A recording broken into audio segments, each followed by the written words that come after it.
Естетскиот изглед за најголемиот дел од луѓето е најголемиот причинител за непријатност и создавање комплекс од сопствениот изглед. Но болницата Неуромедика, преку својата соработка со врвниот пластичен хирург од Турција, доктор Чагри Садем, склучи соработка со цел комплетна здравствена нега и помош на пациентите. Ağustos ayının başından itibaren Neuromedica ile beraber çalışmaya başladık. Neuromedica'ya bizim İstanbul'daki ana ofisimizde olan bütün araç gereçlerin benzerlerini koyduk. Ve bir ekip olarak burada Makedonya'da buradaki insanlara İstanbul'daki hizmetlerin aynısını sunmaya başladık. Buradaki yapacağımız işlemler hem cerrahi hem de cerrahi olmayan işlemler. Cerrahi olan işlemler bütün estetik ameliyatları Neuromedica bünyesinde gerçekleştirebiliyoruz. Cerrahi olmayan müdahalelerse botoks, dolgu,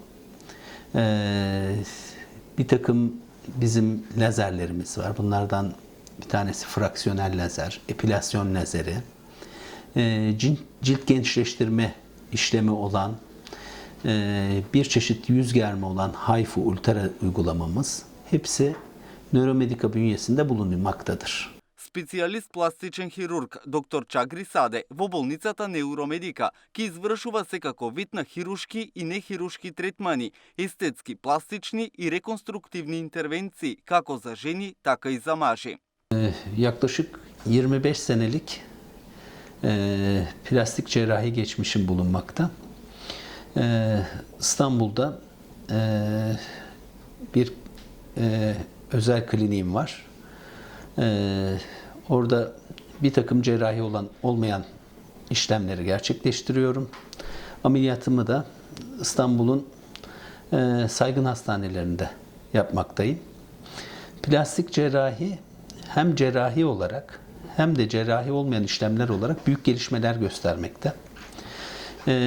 Artık cerrahi işlemlerde, burun ameliyatlarında biz normal testere, çekiç gibi şeyler kullanmak dışında ultrasonik dalgalarla, piezo teknolojisiyle ameliyatları gerçekleştiriyoruz. Liposakşını bir takım yardımcı aletlerle yapıyoruz. Bunlar razor, laser ve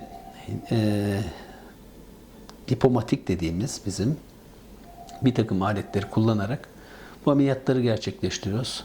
İlk başta aklıma gelen şeyler cerrahi olarak bunlar. Cerrahi olmayan yöntemlerse artık çok gelişmiş durumda.